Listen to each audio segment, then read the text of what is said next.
नमस्कार दोस्तों, आज हम लोग क्लास 10 विषय विज्ञान अध्याय 1 का एमसीक्यू क्वेश्चन देखेंगे।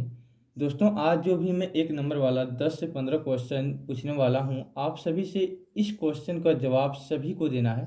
जैसा कि आप सभी जानते हैं, नीट सिलेबस के माध्यम से 30% क्वेश्चन आपका ऑब्जेक्टिव आएगा, 1 नंबरिया आएगा, रिक्त स्थान की पूर्ति करने के लिए आएगा। तो क्लास 10 का चैप्टर नंबर 1 रासायनिक अभिक्रिया का जो भी इम्पोर्टेंट 1 नंबर का मार्क्स जो पूछा जाता है उसको आज हम लोग देखेंगे। और अगर आपको किसी भी विषय या किसी भी टॉपिक में दिक्कत होती है क्लास 10 की तैयारी करने में, तो आप हमें बेझिझक आप हमें क्वेश्चन पूछ सकते हैं। तो आज से हम अपना सीरीज को स्टार्ट करते हैं और आगे भी इस तरह का वीडियो हम लाते रहेंगे। तो पहला क्वेश्चन आपके पास कि मैग्नीशियम रिबन को जलाने पर क्या प्राप्त होता है। ठीक है, तो सबसे पहले आप जान लीजिए कि मैग्नीशियम का फॉर्मूला क्या होता है कि होता है Mg और प्लस क्या होता है O2। इसको जब हम जलाते हैं तो हमें क्या प्राप्त होता है MgO, यानी मैग्नीशियम प्लस ऑक्साइड को जब जल्दी करते हैं तो हमें प्राप्त होता है क्या, मैग्नीशियम ऑक्साइड। क्या प्राप्त होता है, मैग्नीशियम ऑक्साइड। ठीक है, यानी MgO प्राप्त होता है। ठीक है, इस तरह से हम अगला क्वेश्चन की किसी भी रासायनिक अभिक्रिया के पश्चात बनने वाले अंतिम पदार्थ को क्या कहते हैं।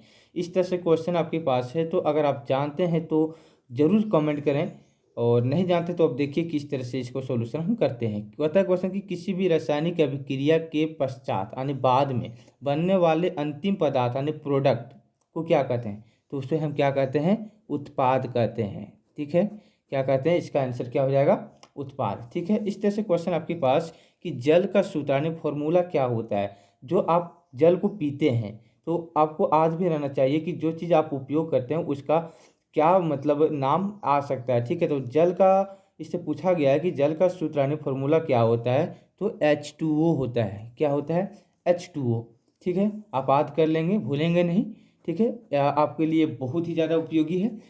अब अगला क्वेश्चन कि जब दो या दो से अधिक अभिकारक मिलकर एकल उत्पाद बनाए तो ऐसी अभिक्रिया को किस अभिक्रिया के नाम से जाना जाता है। अब देखिए ध्यान से इस क्वेश्चन को समझिए। जैसे कि हमने पहले बताया कि Mg+O2 ये तो दो दो पदार्थ हो गया, ठीक है, अभिकारक हो गया, मिलकर क्या किया, एक ही पदार्थ का निर्माण किया।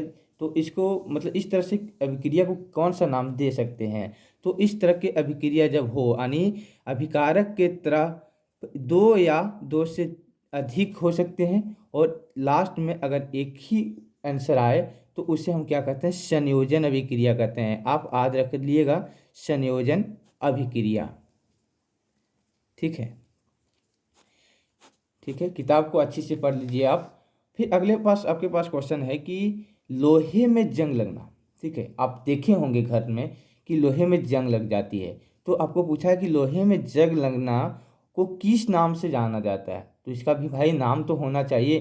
क्या बोलेंगे, जंग जंग लग गया, तो इसे कहते हैं लोहे में जंग लगना को किस नाम से जाना जाता है, तो संक्षारण के नाम से जाना जाता है। ठीक है, आप साथ ही साथ नोट करते चलिए, आपके लिए बहुत ही ज़्यादा उपयोगी होगा। सिर्फ वीडियो देखने से आपको काम बनने वाली नहीं है। आप वीडियो देखिए, लेकिन आप सही या गलत का कितना जानते हैं उसकी आप तुलना कीजिए। ठीक है, इस तरह से क्वेश्चन की वियोजन अभिक्रिया का एक उदाहरण दीजिए। तो उदाहरण को समझने से पहले हम वियोजन अभिक्रिया को क्यों ना जान लें। तो वियोजन अभिक्रिया क्या होती है, यानी जस्ट संयोजन का उल्टा। तो संयोजन क्या होती है भैया, कि दो पदार्थ यानी दो अभिकारक होने चाहिए, दो या दो से अधिक। ठीक है, और उत्पाद एक होनी चाहिए, तो यह क्या था, संयोजन था। ठीक है, तो भैया इसका उल्टा क्या होगा, यानी एक अभिकारक और दो या तीन से मतलब दो या दो से अधिक उत्पाद होनी चाहिए, तो उसे क्या कहते हैं, वियोजन अभिक्रिया। तो इसका उदाहरण क्या होगा भाई, क्या होगा, CaCO3 यानी कैल्शियम कार्बोनेट को जब हम तोड़ते हैं तो क्या बनता है, CaO प्लस क्या बनता है, CO2। ठीक है, इस तरह से आप समझ गए।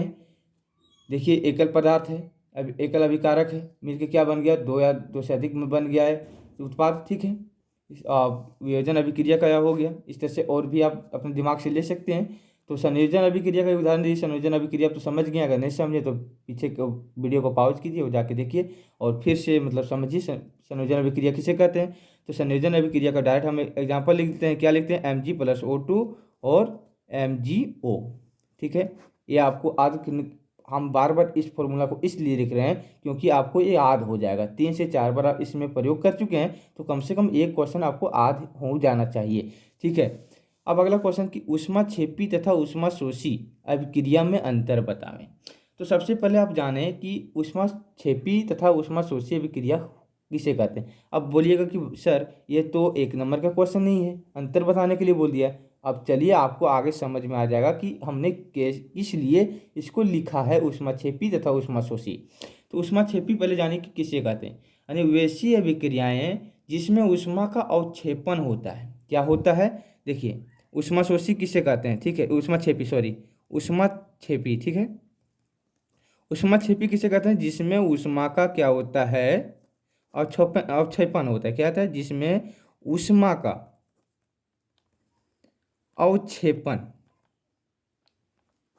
होता है, उसे क्या कहते हैं, हम ऊष्माक्षेपी अभिक्रिया कहते हैं। अब याद रखिए, याद करने के लिए आप देखिए क्या है, देखिए यहाँ क्षंजगी जो आप दोनों से मिला। फिर देखिए ऊष्माशोषी किसे कहते हैं, ऊष्माशोषी, ठीक है, क्या, जिसमें ऊष्मा का अवशोषण होता है। क्या होता है, अवशोषण होता है। तो देखिए फिर यहाँ देखिए तालिप्सा, ठीक है, दोनों कोड आप याद रख लीजिएगा कि जिसमें ऊष्मा का अवक्षेपण छः आ गया तो ऊष्माक्षेपी, और अगर तालिप्सा आ गया तो ऊष्माशोषी, ठीक है। तो आपको समझ में आ गया होगा।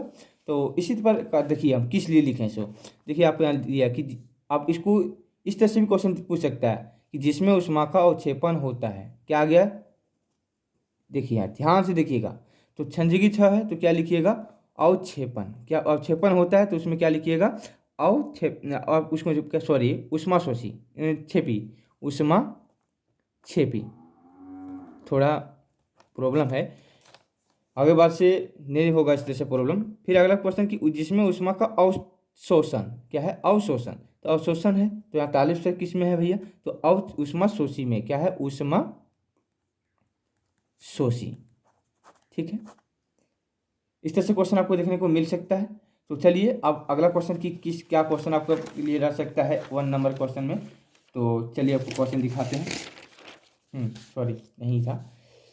अगला क्वेश्चन कि क्या आपको 1 से 20 तक परमाणु संख्या याद है।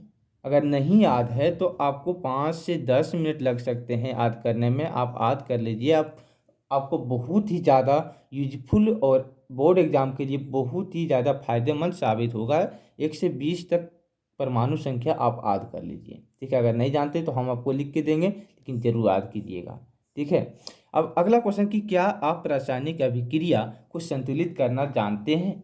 अगर नहीं जानते हैं तो आप हमें कमेंट कीजिए वीडियो के नीचे, मैं आपको रासायनिक अभिक्रिया को संतुलित करना बताऊंगा, ठीक है। अगर नहीं जानते हैं तो जानते हैं तो बहुत ही ज़्यादा उपयोगी होगा। या आपको प्रत्येक साल बोर्ड एग्जाम में पूछा जाता है क्वेश्चन है, और आपको अगर भी इस क्वेश्चन को देखने को मिलेगा तो बोर्ड एग्जाम के नज़रिए से बहुत ही ज़्यादा यूजफुल क्वेश्चन ये हो सकता है। और अगर आपको अच्छे नंबर से स्कोर करना है तो आप रासायनिक अभिक्रिया और को ध्यान से पढ़ लीजिए, 1 नंबर निश्चित यहाँ से आने वाली है। और चैनल को सब्सक्राइब कर लीजिए। और मैं आपको बता दूं कि इस चैनल के माध्यम से आपको बोर्ड एग्ज़ाम, ठीक है, बोर्ड एग्ज़ाम की तैयारी की जाएगी। आप चाहे 8 में हो, 9 में हो, 10 में हो, 11 में हो, 12 में हो, सभी क्लास की वीडियो हम लाएंगे। और इसी तरह से सभी चैप्टर बाय चैप्टर हम 2 साथी मिलकर लाएंगे। तो तब तक के लिए बाय, थैंक यू।